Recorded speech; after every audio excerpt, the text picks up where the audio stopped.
we were discussing Maxwell-Boltzmann distribution law of velocity. In fact, in the previous lecture, we have discussed that what will be the number of molecules of a gas having velocity component between Vx and Vx plus dVx, Vy and Vy plus dVy, Vz and Vz plus dVz simultaneously. Actually, you have find that if we consider that this number of molecule is dn Vx, Vy, Vz, then this is equal to this much. That is n times f of Vx times f of Vy times f of Vz dVx, dVy, dVz. Actually, in this equation, this n is the total number of molecules of the gas. And you know this dVx, dVy into dVz, this is volume element in velocity space. When you say that this is volume element in velocity space, actually what does it mean? In fact, if you consider a volume element in velocity space, then you have to take the coordinate axes as Vx, Vy and Vz. It means instead of x, y, z coordinate, we consider the velocity component at x's. And this is the point P in velocity space having velocity components Vx, Vy, Vz. And surrounding this point, we consider an elementary volume and this elementary volume is dVx, dVy, dVz. It means the molecules having the velocity components between Vx and Vx plus dVx, Vy and Vy plus dVy, Vz and Vz plus dVz, all these molecules lie within this volume element. In fact, here velocity vector V of the molecule is given as Vxi plus Vyj plus Vzk. And so the square of the modulus of this velocity vector is equal to Vx square plus Vy square plus Vz square. In fact, up to these results we have discussed our problem in the previous lecture. Now, after this, we will find actually what will be the meaning of this distribution function f.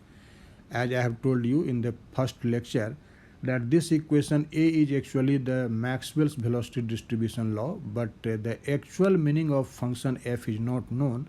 So now we will try to find what is the actual meaning of this function f.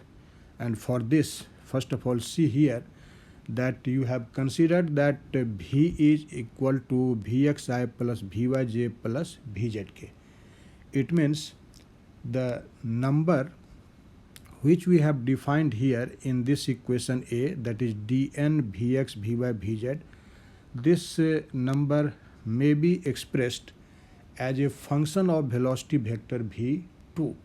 So you can say that since the molecules have the same velocity vector V and their number must also be equal to the product of a function of vector V and the interval dVx, dVy, dVz. However, it will not depend upon the angle between vector V and the coordinate axis. Why? Because these have been chosen arbitrarily, so it does not depend on the angle between them. So as you can say, as V is equal to Vxi plus Vyj plus Vzk, as you can see in this equation B.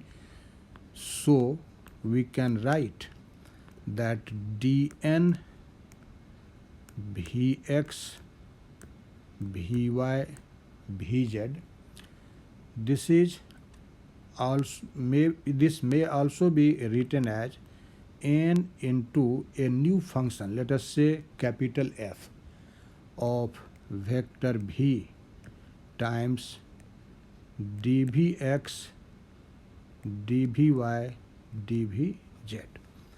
And so in the light of equation A, you can write now, therefore we can write that n into f of Vx times f of Vy times f of Vz into Vx dVx dVy dVz. This may be equal to n into capital F of V. Here capital F is a new function V dVx dVy dVz. And since modulus of this vector V is equal to Vx square plus Vy square plus Vz square's square root, so we can equivalently write this expression as n times and another function, let us say g of V square and dVx dVy dVz. You can write this. Now you can see this n and this dVx dVy dVz in LHS and in RHS will cancel out. So we can write that f of Vx times f of Vy times f of Vz, this is equal to g of V square. Here g is a new function. Now say this is equation number 1. But as you know that V is equal to a constant. Why V is a constant? Because it is velocity of a particular molecule. And although velocity varies from molecule to molecule, but for a given molecule velocity will be constant. So if V is constant, it means V square will be also constant. And if V square is constant, then you can say that this g of V square will be also constant. But as you can see in equation 1, since g of V square is equal to this much, so you may write that f of Vx times f of Vy times f of Vz, this is equal to constant. Now let us take the differential of this equation. So taking the differential of this equation, taking the differential,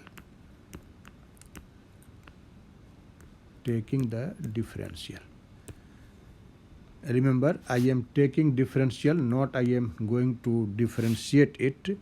So we will write differential of f of Vx times f of Vy times f of Vz, and as in RHS there is constant, so differential of constant will be 0. Now you can see here there is a product of three functions. So following the product rule, we will now take the differential of the LHS of this equation. So when you will you will take differential of first function f of Vx, you will keep the second and third function at each. So differential of f of Vx, since f is not a known function, so what will be the differential of f of Vx? First of all, this will be in fact d f of Vx d of dVx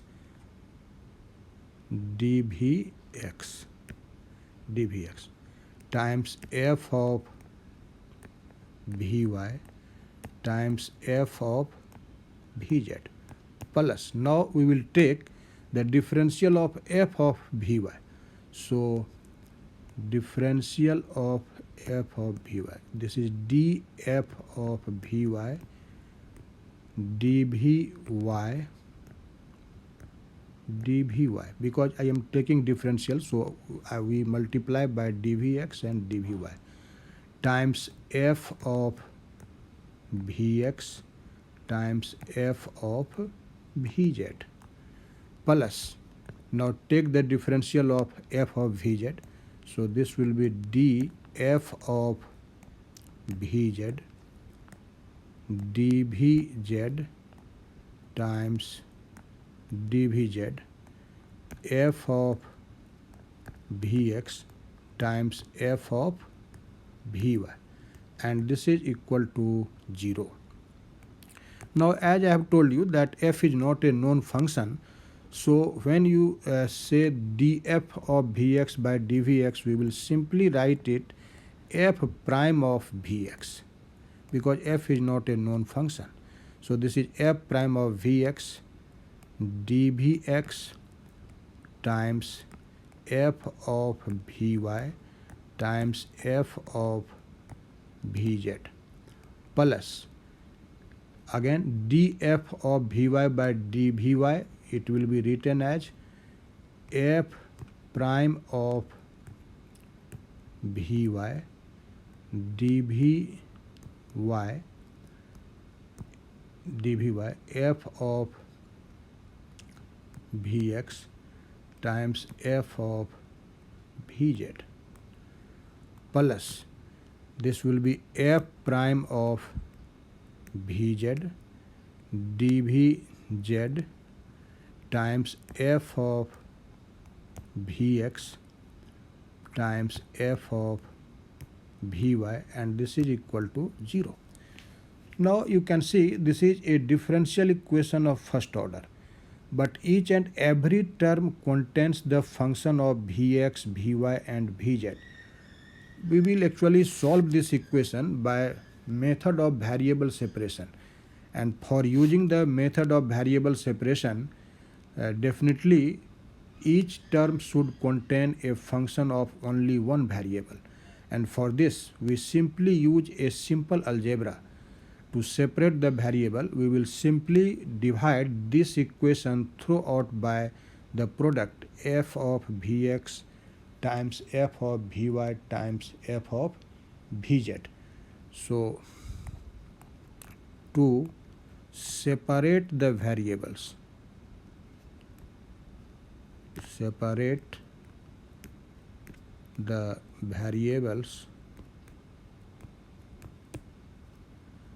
let us divide it by the product f of vx times f of vy times f of vz. See this expression. In fact, when you will divide by this product f of vx, f of vy and f of vz throughout this equation, then the division will be in each term, and you can see in first term this f of vy times f of vz will cancel out. In second term this f of vx and f of vz will cancel out, and in the last term f of vx times f of vy will cancel out. And so after dividing by this factor, what will be our result? You can easily see our result will be simply f prime of vx over f of vx times dvx plus, in second term there will be f prime of vy over f of vy times dvy, and in third term there will be f prime of vz over f of vz times dvz, and since in RHS there is 0, so this will remain 0. Now say this is equation number 2. Let us say this is equation 2. Now again you have seen that v square is equal to a constant. You have seen as v square is equal to a constant. And you have also seen that this v square is equal to vx square plus vy square plus vz square. And so we may write that this vx square plus vy square plus vz square equal to a constant. Now let us again take the differential of this expression. So this implies differential of vx square plus vy square plus vz square. This will be again 0 because in RHS you can see there is constant and the differential of constant will be 0. Now let us take the differential. First term first term is vx square, and the differential of vx square will be what? You can see this will be simply 2vx dvx. Similarly, the differential of second term will be 2vy dvy, and of the third term this will be 2vz dvz, and this is equal to 0. Again you can see that 2 is a common factor and in RHS there is 0. So taking this 2 as a common factor, this 2 will removed and our result will be vx dvx plus vy dvy plus vz dvz, and this will be equal to 0. So see, this is our equation 3. Now these two equations 2 and 3 may be solved by a particular method which is known as Lagrange method of undetermined multiplier. In fact, why we follow this method, since the differentials dvx, dvy and dvz can be given any value because these are arbitrary. So for any value, but they must satisfy these equations. For this we apply Lagrange method of undetermined multiplier, and for applying this method we simply multiply this equation number 3 by an unknown constant, let us say 2b, and then we will simply add this equation 3 to the equation 2. So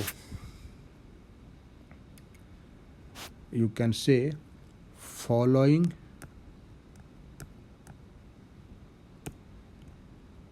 the method of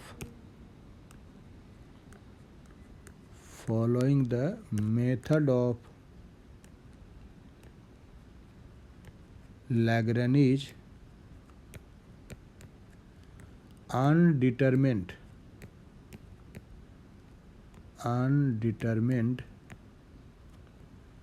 multiplier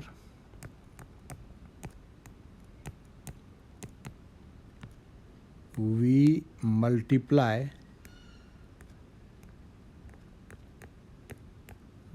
multiply equation 3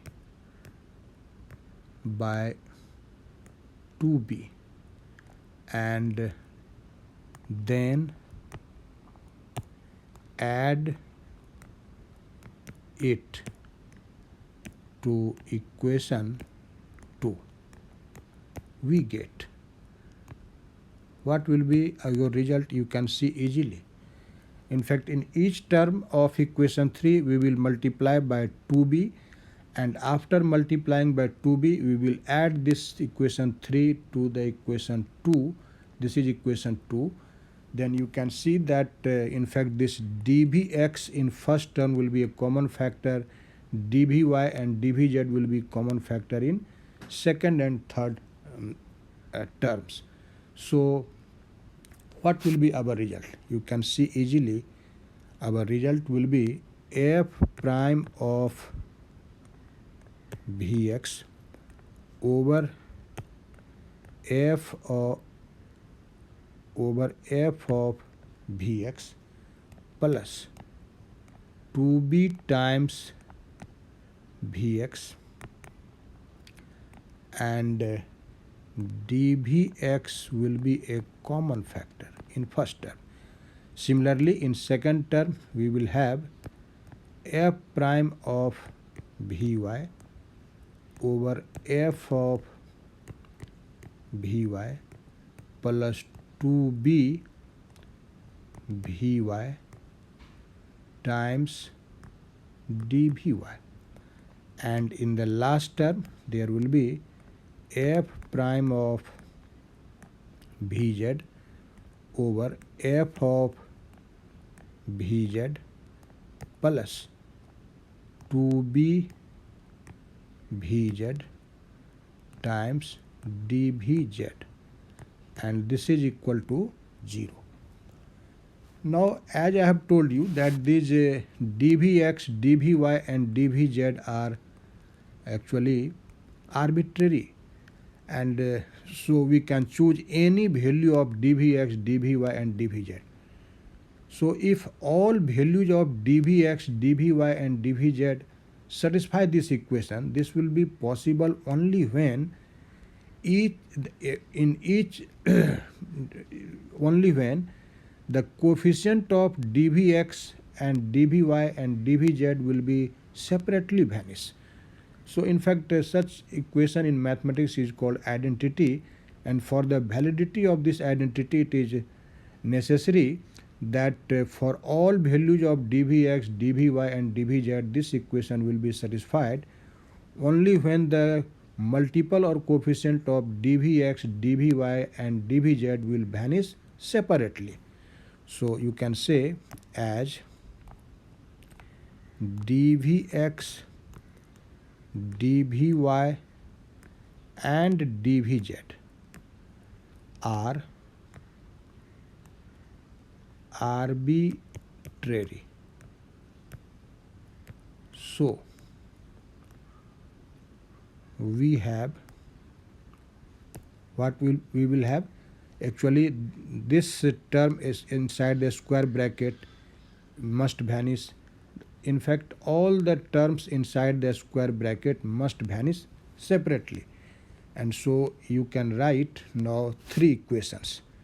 So the first equation will be f prime of Vx over f of Vx plus 2b Vx equal to 0.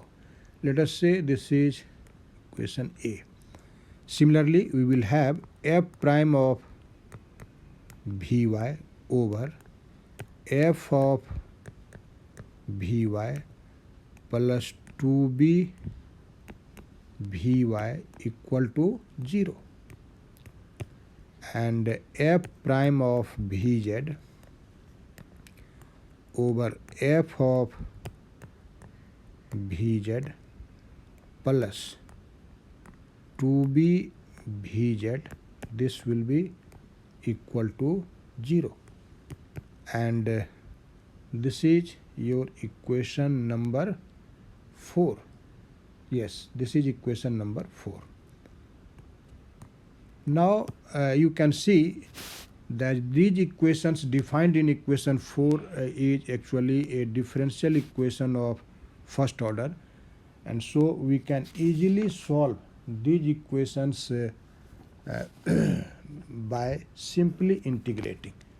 So you can see what will be the solution of this equation. In fact, I will solve the first equation defined in A, and as all the equations have same form, so knowing the solution of equation A, you can directly write what will be the solution of the other equations.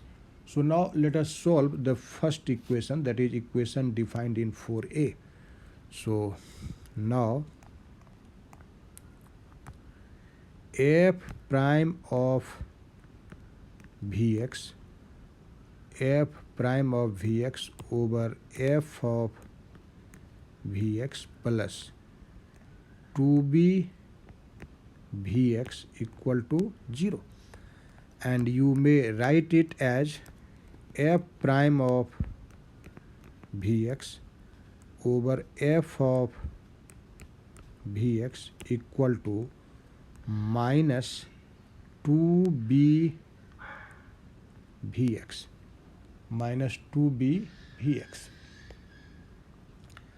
And you can see this f prime of Vx over f of Vx, this actually may be written as differential coefficient of log of f of Vx with respect to Vx. So we can write the LHS in this manner.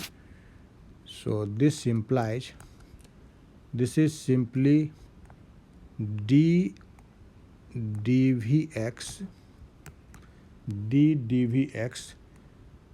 ln of f of Vx ln f of Vx ln f of Vx. So you can check it when you will differentiate ln f of Vx with respect to Vx, you will get the same result as in our LHS.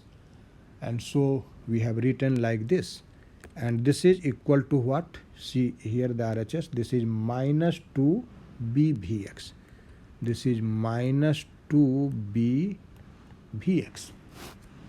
Now you can see that this may be written as differential of ln f of Vx is equal to minus 2b Vx dvx. Now let us integrate it. Therefore you can write integral of differential of ln f of Vx is equal to minus 2b integral Vx dvx. As you know, 2b is a constant, so it has been taken outside of the integral. Now see the LHS. You know, differential of the integral of differential of any function is simply equal to that function. So integral of differential of this function ln f of Vx will be simply equal to ln f of Vx.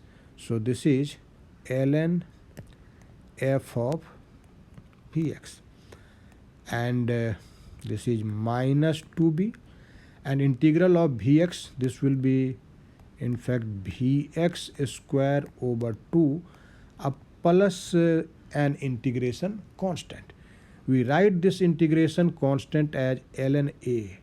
So you can say that this ln a is what? This is integration constant. Integration constant. Now take this integration constant in LHS, and you can also see here that this 2 and this 2 will cancel out. So when you will take this ln a in LHS, there will be ln f of Vx minus ln a, and that may be written as ln f of Vx over a, because log a minus log b is equal to log a by b, you know it. So this is ln f of Vx by a, and this is equal to minus b times Vx square. Now what will be f of Vx over a? You know, this will be equal to exponential e raised to the power minus Vx square.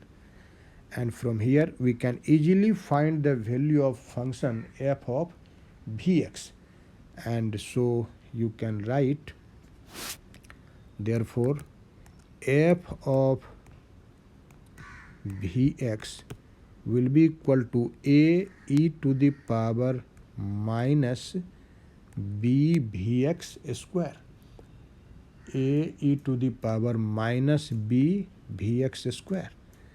And so you can see we have solved the equation 4a and our solution is defined in this equation a.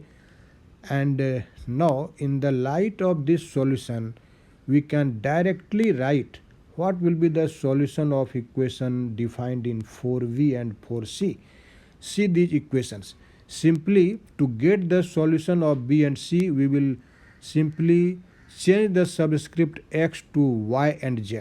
Nothing you have to do anything other than this. So you can easily write the solution of the remaining two equations. So in the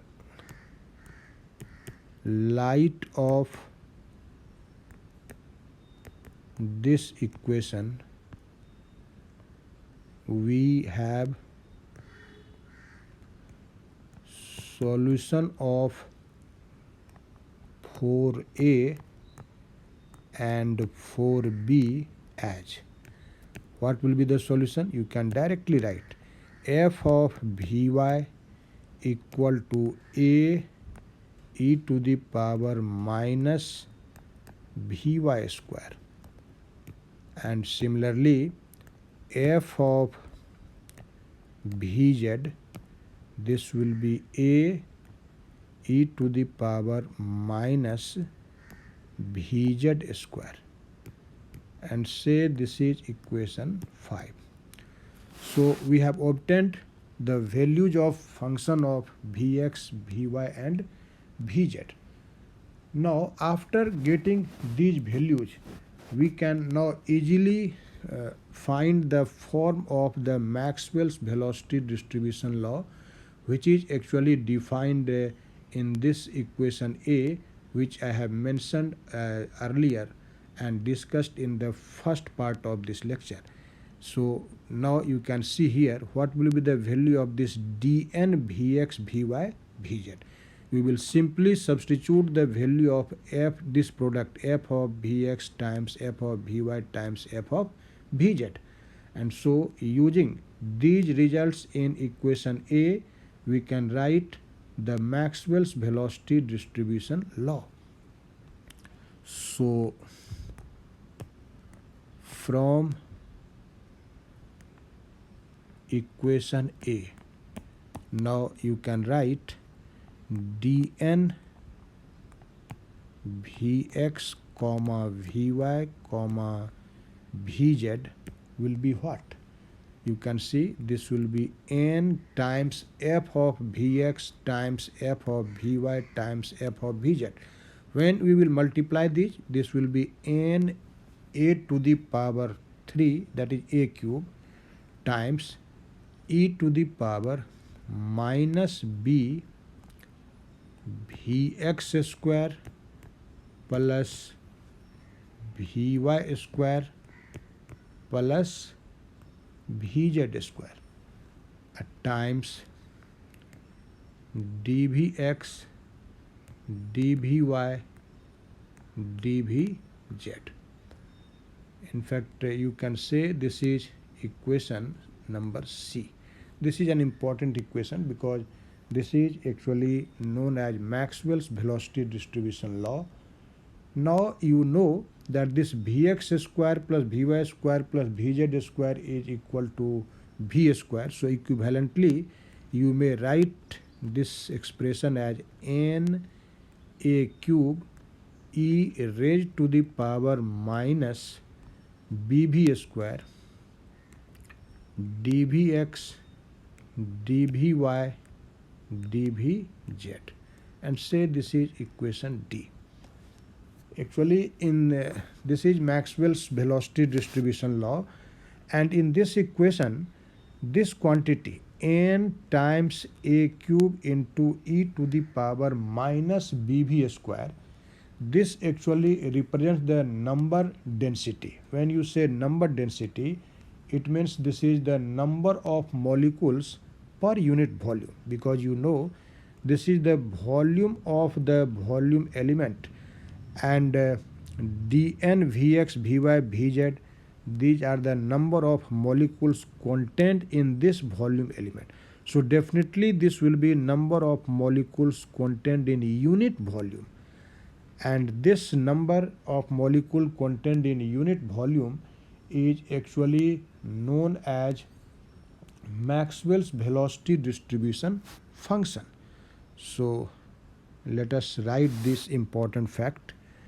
As you know that this n into a cube e to the power minus bv square, this is denoted by a small n, and this is number density.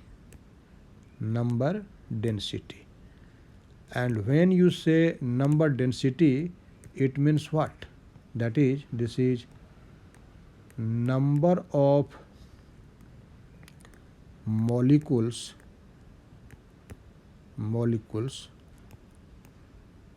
per unit volume. Number of molecules per unit volume. And this is known as Maxwell's velocity distribution function. Velocity distribution function. Maxwell's velocity distribution function. And you can see this Maxwell's velocity distribution function actually depends on the value of v, or this exponential factor you can say. So when we consider the variation of this number density or Maxwell's velocity distribution function n, if you will consider the variation of this n in against of this bv square, you can see when this bv square is 0, this factor will be, in fact, exponential factor will be 1, and this is its highest value. So in that condition, this number density will be highest, and this is, let us say, its highest value. And as the velocity v increases, this number density will decrease exponentially, because it contains e raised to the power minus bv square. And so the variation is like this.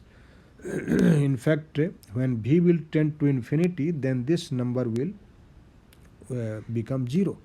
So you can say that the equation which we have obtained in equation C or in equation D is nothing. This is simply the Maxwell's velocity distribution law. So equation D is the Maxwell's